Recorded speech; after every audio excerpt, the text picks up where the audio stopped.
Get ready video নিয়ে। আজ ছিল একটা রাইস সেরেমনির ইনভিটেশন, তো চলো ঝটপট রেডি হওয়া যাক। ফার্স্টে ড্রেসটা চেঞ্জ করে নিলাম, এবার তাড়াতাড়ি করে সাজুগুজুটা করে নিই। তো ফার্স্টে আমি ফেসে টোনার অ্যাপ্লাই করে নিলাম, তারপর একটু ঢং করতে করতে ময়শ্চারাইজারটাও লাগিয়ে নিলাম। যেহেতু দিনের বেলা ইনভিটেশন ছিল, তাই জন্য সানস্ক্রিনটা মুখে ভালোভাবে লাগিয়ে নিচ্ছি।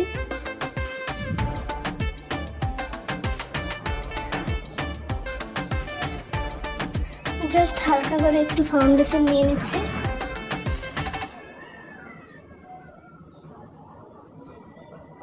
আর হাত দিয়েই সেটাকে ব্লেন্ড করে নিচ্ছি।